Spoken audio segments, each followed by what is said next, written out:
ಶಿರಾ ತಾಲೂಕು ಆಡಳಿತ ಕಚೇರಿ ಎಂದರೆ ನೂರಾರು ಜನರು ತಮ್ಮ ಕೆಲಸ ಕಾರ್ಯಗಳಿಗಾಗಿ ಬರುವಂತಹ ಕೇಂದ್ರಬಿಂದು. ಆದರೆ ಶಿರಾ ತಾಲೂಕು ಆಡಳಿತ ಕಚೇರಿಯ ಮುಖ್ಯ ದ್ವಾರದ ಮುಂಭಾಗದಲ್ಲಿ ದ್ವಿಚಕ್ರ ವಾಹನಗಳು ಬೇಕಾಬಿಟ್ಟಿ ಪಾರ್ಕಿಂಗ್ ಮಾಡುತ್ತಿದ್ದರು. ಹೇಳುವವರು ಕೇಳುವವರು ಇಲ್ಲ. ಇದುವೇ ಸಾರ್ವಜನಿಕರ ಆಕ್ರೋಶಕ್ಕೆ ಕಾರಣವಾಗಿದೆ. ಹೇಳುವವರಿಲ್ಲ, ಕೇಳುವವರಿಲ್ಲ. ಕಚೇರಿಯ ಮುಖ್ಯ ದ್ವಾರದ ಮುಂಭಾಗದಲ್ಲಿ ದ್ವಿಚಕ್ರ ವಾಹನಗಳನ್ನು ಎಲ್ಲೆಂದರಲ್ಲಿ ನಿಲ್ಲಿಸಲಾಗುತ್ತಿದೆ. ಇದರಿಂದಾಗಿ ಕಚೇರಿಗೆ ಬರುವ ವೃದ್ಧರು, ಅಂಗವಿಕಲರು ಮತ್ತು ಸಾರ್ವಜನಿಕರು ಒಳಗೆ ಹೋಗಲು ಹರಸಾಹಸ ಪಡುವಂತಾಗಿದೆ. ವಾಹನಗಳ ಈ ಅಸ್ತವ್ಯಸ್ತವೇ ನಿಲುಗಡೆಯನ್ನ ನಿಯಂತ್ರಿಸಬೇಕಾದವರು ಮೌನಕ್ಕೆ ಶರಣಾಗಿದ್ದಾರೆ ಎಂದು ದೂರು ಕೇಳಿ ಬರ್ತಾ ಇದೆ. ಅಧಿಕಾರಿಗಳೇ ಮಾದರಿಯಾಗಬೇಕಲ್ಲವೇ?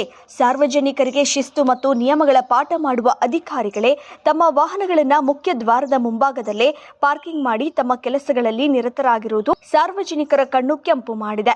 ಅಧಿಕಾರಿಗಳೇ ನಿಯಮ ಉಲ್ಲಂಘಿಸಿದರೆ ಜನಸಾಮಾನ್ಯರಿಗೆ ಬುದ್ಧಿ ಹೇಳುವವರು ಯಾರು ಎಂಬ ಪ್ರಶ್ನೆ ಇಲ್ಲಿ ಎದ್ದಿದೆ. ಶಿಸ್ತು ಕ್ರಮದ ಅವಶ್ಯಕತೆ ಕೂಡ ಇಲ್ಲಿ ಇದೆ.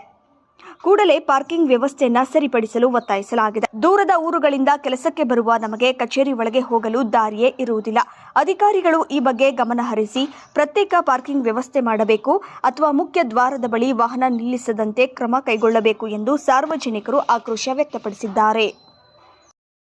ಏನೇನೋ ಮಾಡಿದೆ, ಬೆಳಗ್ಗೆ ರಾತ್ರಿ ಎಲ್ಲ ವಾಕ್ ಮಾಡಿದೆ, ಬೆಳಗ್ಗೆ ರಾತ್ರಿ ಎಲ್ಲ ಮೆಡಿಸನ್ ತಗೊಂಡೆ, ಆದ್ರೂ ನನ್ನ ದೇಹದಲ್ಲಿರೋ ಸಕ್ಕರೆ ಹತೋಟಿಗೆ ಬರ್ತಿಲ್ಲ ಅಂದ್ರೆ ಯಾಕ್ರಿ ಯೋಚನೆ ಮಾಡ್ತೀರಾ? ಚೀನಿ ಶುಗರ್ ಆಮ್ಲನ 3 ತಿಂಗಳು ನಿರಂತರವಾಗಿ ತಗೊಳ್ಳಿ, ನಿಮ್ಮ ದೇಹದಲ್ಲಿರೋ ಸಕ್ಕರೆ ಖಂಡಿತವಾಗ್ಲೂ ಹತೋಟಿಗೆ ಬರುತ್ತೆ.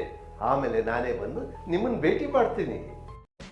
ನಿಮ್ಮ ಬಹುತೇಕ ಆರೋಗ್ಯ ಸಮಸ್ಯೆಗೆ ಗ್ಯಾಸ್ಟ್ರಿಕ್ ಕಾರಣ. ಗ್ಯಾಸ್ಟ್ರಿಕ್ ನಿಂದ ಮುಕ್ತಿ ಹೊಂದಿದ್ರೆ ನೀವು ಆರೋಗ್ಯವಾಗಿರ್ತೀರಾ. ಪ್ರತಿದಿನ ಜೀನಿ ಗ್ಯಾಸ್ಟ್ರಿಕ್ ರಿಲೀಫ್ ಸೇವಿಸಿ. ಇದು ಗ್ಯಾಸ್ಟ್ರಿಕ್ಗೆ ಉತ್ತಮ ಆಹಾರ. ಜೀನಿ ಗ್ಯಾಸ್ಟ್ರಿಕ್ ರಿಲೀಫ್ ಎಲ್ಲಾ ಮೆಡಿಕಲ್ ಶಾಪ್ಗಳು ಹಾಗೂ ದಿನಸಿ ಅಂಗಡಿಗಳಲ್ಲಿ ಲಭ್ಯ.